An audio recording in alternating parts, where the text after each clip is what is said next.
our channel. Today Bible verse in Tamil. இன்றைய வசனம் ஏசாயா 60 அதிகாரம் 22 வசனம். கிறிஸ்துவுக்குள் பிரியமானவர்களே, நம்முடைய ஆண்டவரும் இரட்சகருமான இயேசு கிறிஸ்துவின் வல்லமையுள்ள நாமத்தில் உங்களை வாழ்த்துகிறேன். சின்னவன் என்ற வார்த்தையை தேவன் ஏராளம் என்று பார்க்கிறார்.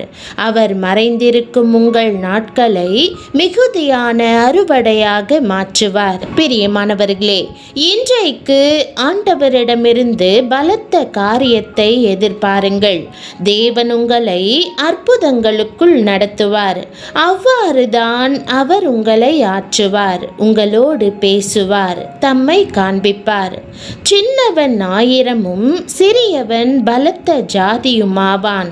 கர்த்தராகிய நான் ஏற்ற காலத்தில் இதை தீவிரமாய் நடப்பிப்பேன் என்ற வாக்குதத்த வசனத்தை இன்று நாம் தியானிப்போம்.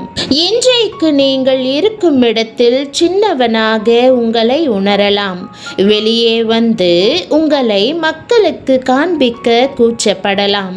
நீங்கள் அனுபவித்த வெட்கத்தை எண்ணி பயப்படலாம். நம்பிக்கையை இழந்திருக்கலாம்.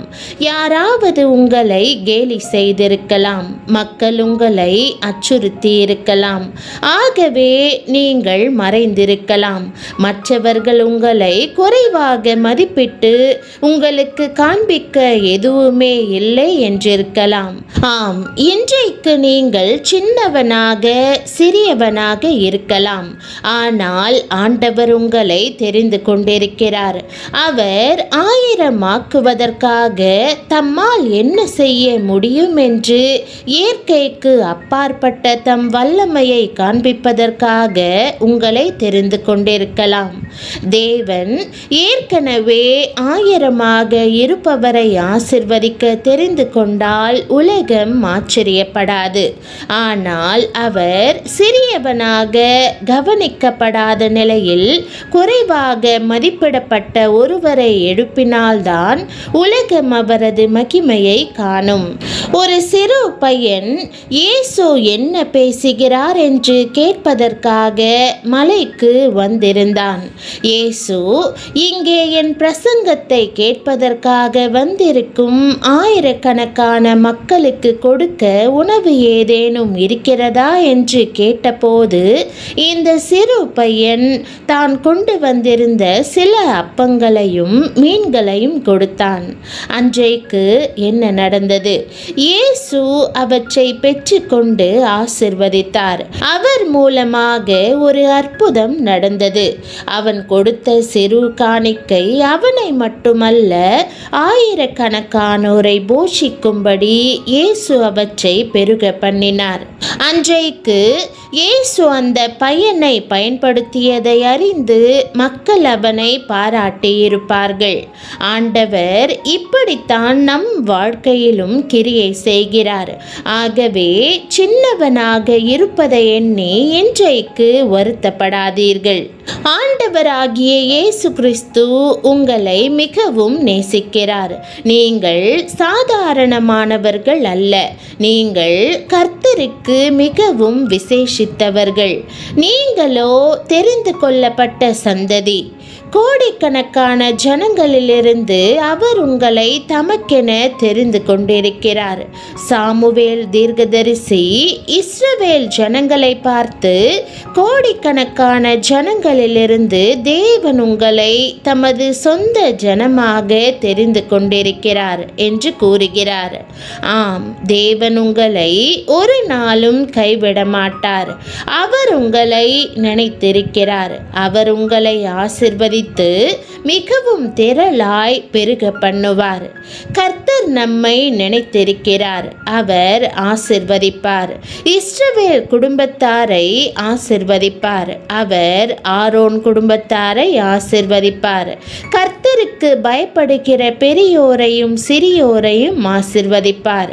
கர்த்தர் உங்களையும் உங்கள் பிள்ளைகளையும் வர்த்திக்க பண்ணுவார். தேவன் உங்களை 1000 உயர்த்துவார். ஆண்டவர் உங்களுக்கு 1000 மடங்கு பெருக்கத்தை கொடுப்பார் என்று நான் விசுவாசிக்கிறேன்.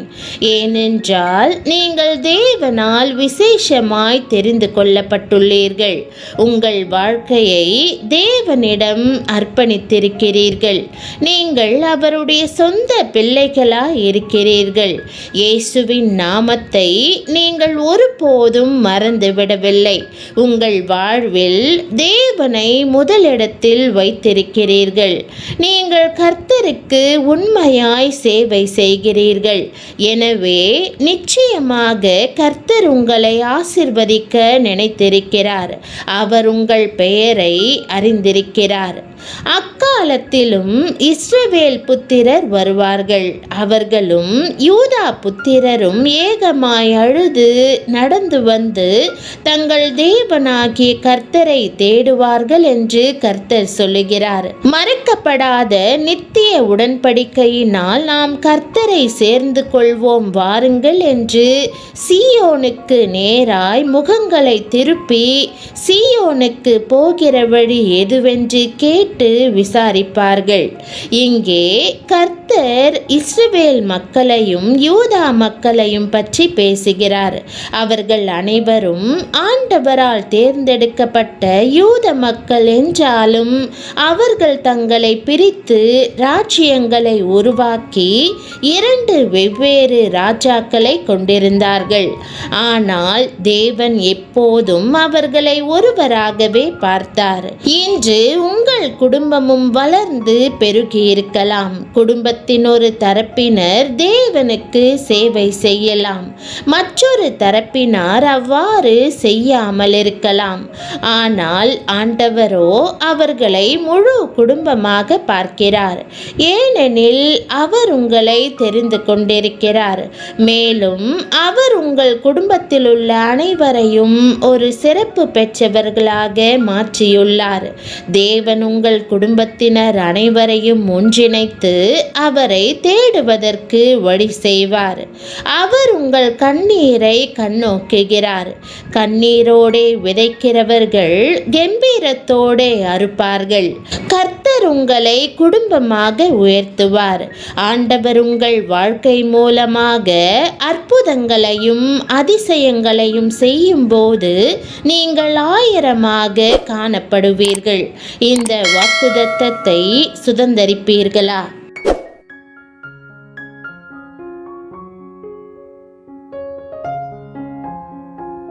ஜெபம். அன்பின் ஆண்டவரே, இன்றைக்கு நான் இருக்கிற விதமாகவே சின்னவனாக, உடைக்கப்பட்டவனாக, பயந்தவனாக முன்னே வருகிறேன். ஆனால் வார்த்தை சின்னவன் 1000 என்று சொல்லுகிறது. இந்த வாக்குத்தத்தம் எனக்கானது என்று நம்புகிறேன். இப்போது நான் மறைந்திருப்பதாக உணர்ந்தாலும் ஆண்டவரே, நீர் என்னை காண்கிறீர். நான் தகுதியற்றவளாக உணர்ந்தாலும் நீர் என்னை தெரிந்து கொண்டிருக்கிறீர். ஆண்டவரே, என்னிடம் இருக்கும் கொஞ்சமானதை, என் தாளந்துகளை, என் குரலை, என் இருதயத்தை உம்முடைய மகிமைக்காக பன்மடங்காய் பெருக பண்ணும். அந்த சிறு பையன் கொண்டு வந்திருந்த உணவை ஆயிரக்கணக்கானோரை போஷிக்க பயன்படுத்தியது போல என்னையும் அற்புதத்தின் பாத்திரமாக பயன்படுத்தும். அவமானத்தால் அல்லது பயத்தால் சுருங்கி போகாமல் உம்முடைய அன்பினால், உயர்ந்த அழைப்பினால் தைரியமாக நடக்க எனக்கு உதவி செய்யும். இன்றைக்கு அற்புதங்களின் நாளாக சின்னவனாகிய என்னை பரிபூரணனாக மாற்றும் நாளாக அமையட்டும் என்று இயேசுவின் நாமத்தில் ஜெபிக்கிறேன் நல்ல பிதாவே, ஆமேன். என் ஆத்துமாவே கர்த்தரை ஸ்தோத்திரி, என் முழு உள்ளமே அவருடைய பரிசுத்த நாமத்தை ஸ்தோத்திரி. என் ஆத்துமாவே கர்த்தரை ஸ்தோத்திரி, அவர் செய்த சகல உபகாரங்களையும் மறவாதே. ஆமேன். தேவனுடைய நாமம் மகிமைப்படுவதாக. ஆமேன்.